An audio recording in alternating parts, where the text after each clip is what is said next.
E a economia e os investimentos? E agora, como ficam?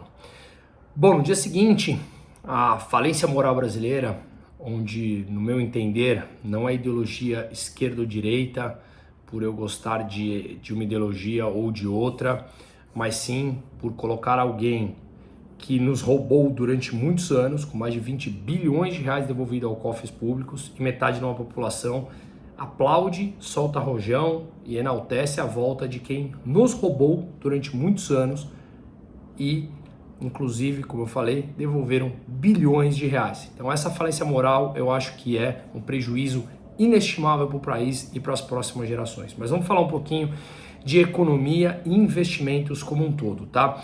Bom, eu fiz um vídeo na semana passada sobre se a eventual candidatura do Lula fosse concretizada, como acabou sendo, infelizmente, ele teria novamente a oportunidade de pegar um país mais responsável fiscalmente do que quando o PT entrega para o governo seguinte, né?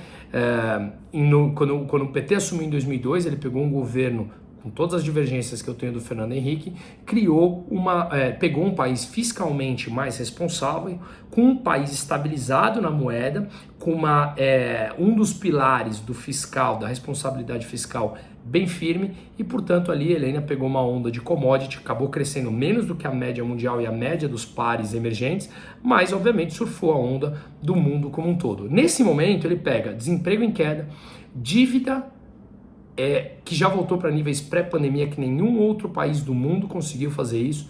Primeiro ano, desde 2013, que o Brasil tem superávit, ou seja, gasta menos do que arrecada, vai sobrar dinheiro pela primeira vez nos últimos anos. Então ele pega um país muito mais maduro fiscalmente, com um trabalho feito por esse governo, que obviamente ele vai tentar colocar os louros para ele lá na frente. Conhecemos já a dinâmica de atuação do Lula e do PT, de todo mundo que vem à sua volta, e vemos que e eles podem, se forem responsáveis, ainda fazer com que o caminho do Brasil continue trilhando na direção certa. Acredito que muito diferente do que se fosse o governo atual, principalmente pelo fato, nada a ver com o Bolsonaro, mas principalmente pelo fato de continuar o caminho das privatizações, continuar um discurso de liberdade de expressão, de liberdade individual, de liberdade de empresas, de atração de capital estrangeiro pelas privatizações, por infraestrutura, mas caiu no colo novamente do PT, um país mais fiscalmente responsáveis. Eles são, por natureza, irresponsáveis fiscalmente, o PT, e eles vêm nesse programa de governo, como eu já mencionei em outros vídeos, falando sobre aumentar o tamanho do Estado com aumento do salário mínimo já no primeiro dia, aumento de funcionalismo público, porque vai aumentar em 40% os ministérios, pode ter novamente uma divisão do Ministério da Economia, tudo isso inchando a máquina pública novamente, que passa a gastar mais. Lembrando que nesse governo o Estado diminuiu 15,5% do seu tamanho em tamanho real, descontados a inflação, tá? Então, tudo depende do que vem pela frente.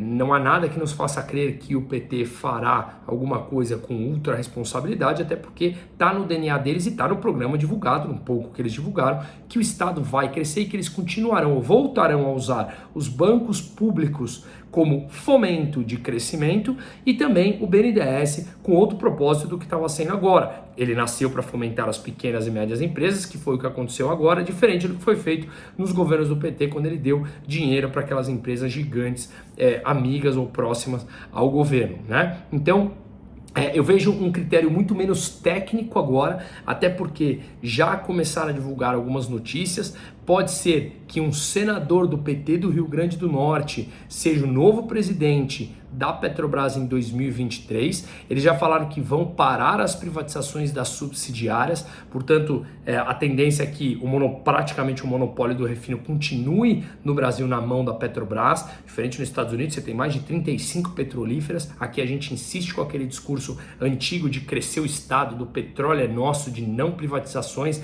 quando na verdade a privatização ela beneficia sempre o consumidor. E não estamos falando de trocar um monopólio estatal por um monopólio privado. Não, é a mudança de mercado que a gente vinha propagando e a gente estava numa discussão no cerne da sociedade sobre a importância de privatizar, abrir o mercado, atrair concorrência, porque o mercado com ampla concorrência, o consumidor tem muito mais opção de compra, naturalmente a um preço mais acessível, com qualidade maior, né? Então, tudo depende de quem o PT vai divulgar agora para os seus ministérios, que de novo eles falaram que vão crescer em 40% os números de ministério que tem agora. Então vamos lá, será que eles vão indicar nomes políticos, como já foi sondado agora o senador petista para ser presidente da Petrobras? Será que ele vai colocar outro petista, outro comparsa deles ali no BNDES? Porque eles falaram que vão trocar absolutamente tudo. Então é extremamente importante que a gente veja quem são esses próximos nomes